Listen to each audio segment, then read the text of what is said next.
And I want to point to one of the most despicable and dastardly and, to me, demonstrative of not only unskilled prosecutors, but ones that in front of the jury, I cannot imagine, did not make the jury viscerally cringe and maybe even be angry. So they, in one question, lost their credibility, their humanity, their ethics, in my mind. We'll get to that in a second.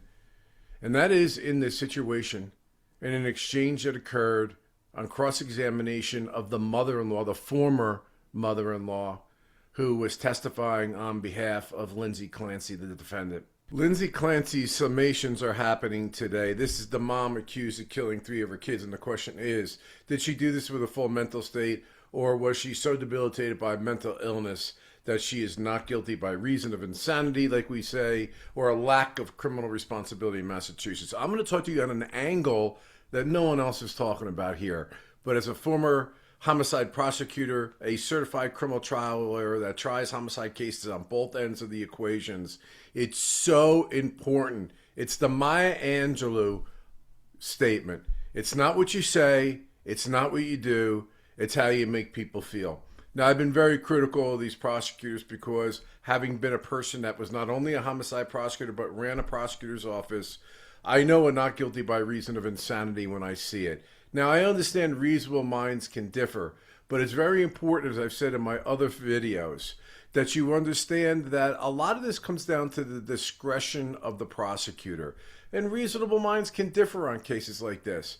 But you hope that the prosecutors that are evaluating your case are doing so based dispassionately, okay, objectively on the evidence and the law, and not with sympathy, bias, prejudice, passion, or a desire to cater to the court of public opinion, or to become famous, or to get FaceTime, 15 minutes of fame, things of that nature. So when I have to see if a prosecutor's doing the right thing, and this is what I think is so important to what's about to happen here today, so listen up, okay? It's not only that their opinions are credible, that their prosecution is credible, but that it's being delivered by credible people. It is, I can't overestimate how important it is for a jury to believe that the prosecutor, even more than the defense lawyer, is somebody to be trusted, somebody that has used their judgment as to whether or not to take the liberty of a citizen, whether they have the judgment, whether they've exercised that judgment appropriately. And so, like Maya said, it's not what you say, it's not what you do, it's how you make people feel. That is so true. I could tell you, as a former homicide prosecutor, the biggest, I think, quality I had in every case, and it wasn't every case, regardless of the facts, regardless of the victim or the defendant, was my credibility, my believability. The jury having confidence that I was doing the right thing. And that's why all the juries that I've ever had always agreed with me and never reversed on appeal. Because that gets us to the second part. It's not only how you make the jury feel, that you are credible, that you've made the right decisions, but you try the case clean so it doesn't come back on appeal. The prosecutors in this case I've been very critical of. I think their judgment with a woman who had 13 medications and a cocktail of doctors and meds that are going through her journal, which was heart-wrenching. All of the information that you see in this case led me to believe that this person was either unable to understand the difference between right and wrong, or more importantly here, unable to conform her conduct. She loved her children. There was no motive of this woman to kill them. There was no money. There was no infidelity. And if I can't have them, nobody will have them. There was no hatred towards these kids. No, the journal shows quite the opposite. And then a woman who was decompensating and crashed. Now, here's where the discretion of the prosecutor is important for all of you out there. And I've watched your comments on the millions of views that I've been receiving, and thank you everybody for the support you're giving. You know, keep them coming. I'm going to be doing more with you guys to give you the understanding of what goes on behind the scenes. And would I be able to rest my head on a pillow at night knowing the background of what was going on with this woman, reaching out desperately to medical professionals and not getting the appropriate help? Heck, called the suicide prevention hotline twice and was shut down. A woman completely decompensating who did a horrible thing. And the horrible thing itself, to me, is proof of the mental illness that she was suffering, and then jumping out a window and paralyzing herself. She's living a life sentence anyway. But my discretion as a prosecutor is not just punishment and deterrence. We all know in our system of justice that mercy and compassion are part of the criminal justice process too. And that there are certain times cases come your way as a prosecutor where technically the person is guilty, but the right thing to do is to temper that reaction with mercy and compassion in the right cases. And why do I say that applies here? A not guilty by reason of insanity, even if you disagree with it, is not a get out of jail free card, if you will. Yeah, it's a get out of state prison, but you're put down in a lockdown mental health facility, many would argue worse than a prison, until the time that you become capable of no longer being a danger to yourself or others. And that's usually many, many, many years. In fact, many times people spend more time in those mental health facilities than they would for the sentence they would have gotten had they gone to prison. So it's a way of accommodating a mental health illness, keeping them out of society so they can't be a danger to themselves or others, but without a prison sentence and then ultimately a chance for help.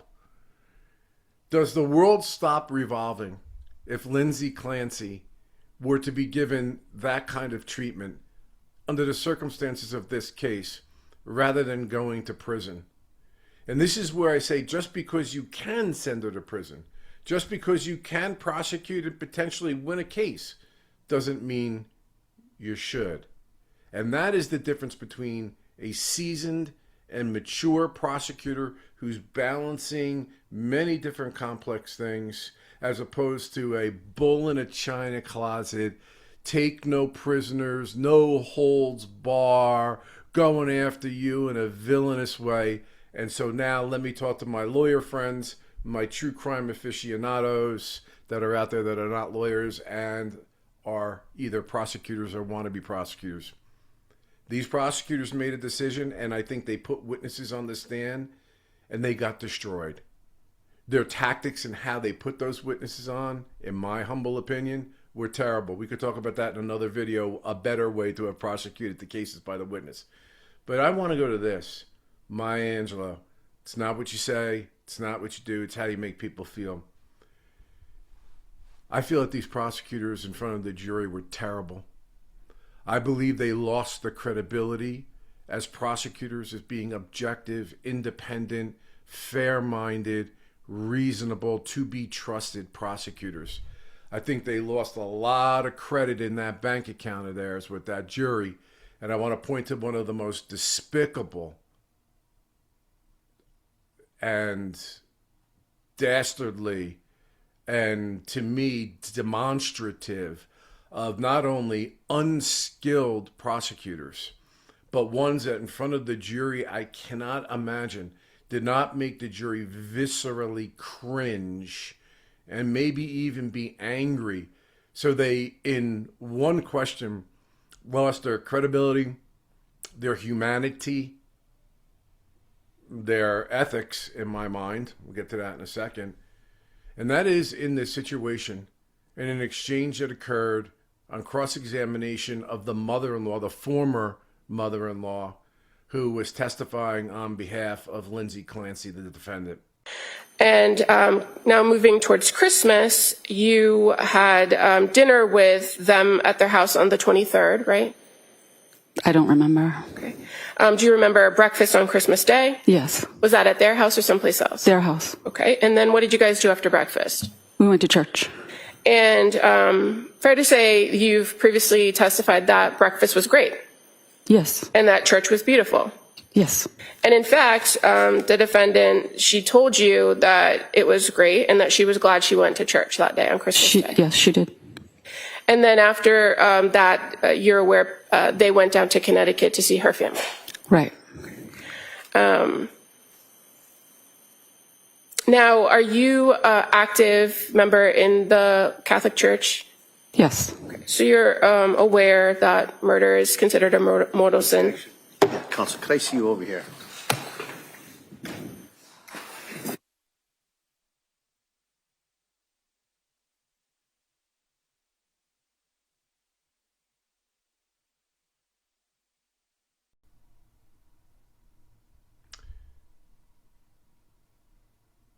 Can you imagine? Let's just start with the inhumanity of the question.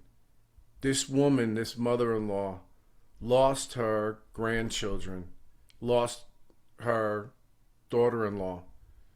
The tragedy that this woman is going through, faith-based woman who is a Catholic, and that was basically told, if you think through the question, that supporting Lindsay Clancy violates her religious tenets and the morality as to whether or not murder is a mortal sin.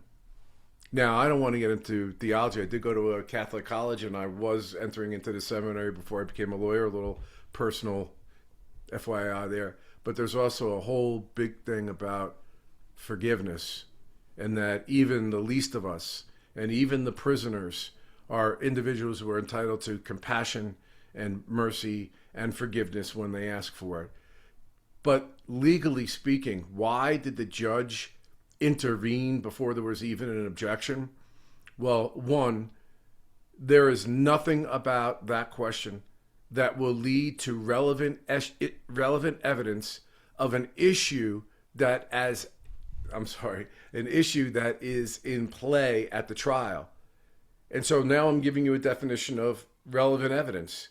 Fact that is going to be relevant to help resolve a dispute at trial.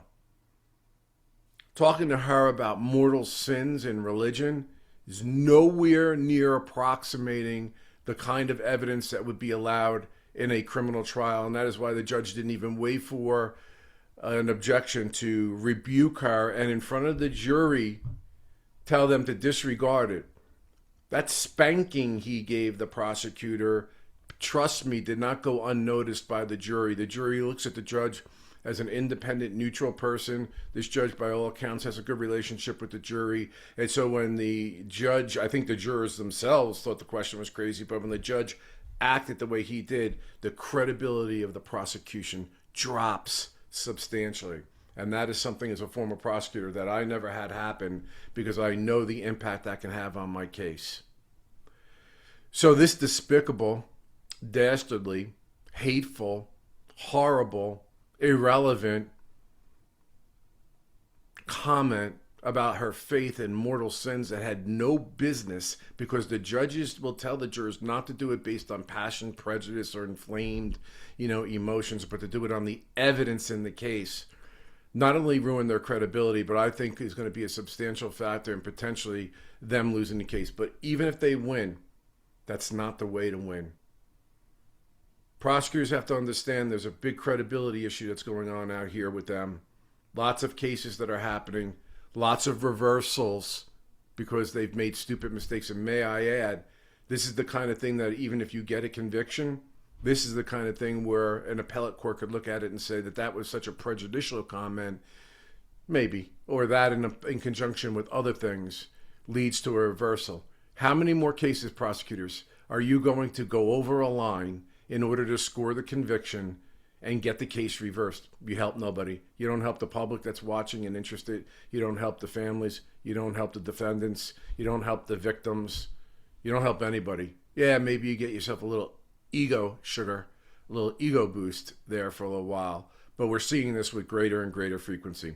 My last point, to the judicial folks out there and to the ethics committees that are out there, it is about time we stop this. Oh, it was in the heat of passion. This, from what I understand, is a very experienced prosecutor. Okay, over 15 years from what I'm seeing here, and is the leader of the child fatality review system. Gosh help us.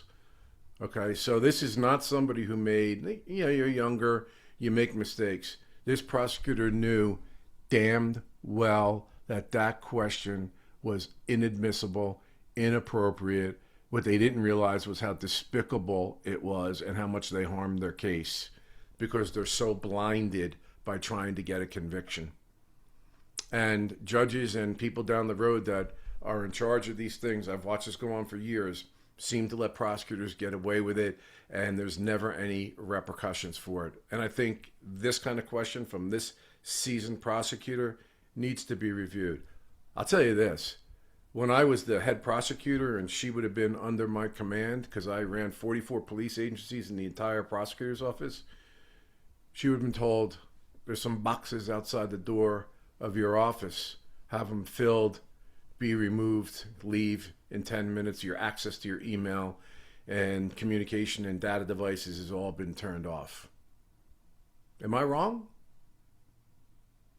We have to have trust in our public officials, and this certainly didn't do it. Despicable. Like, share, and follow for more. I always appreciate your support, and we're building a huge community here, and I'm so proud of that, and I love answering your questions. So thank you for asking me earlier to do something on this. It was my pleasure. We'll see what happens with the verdict. Win, lose, or draw. I think they're going to lose. But win, lose, or draw, what happened here should not have happened. I'll see you. Have a good day.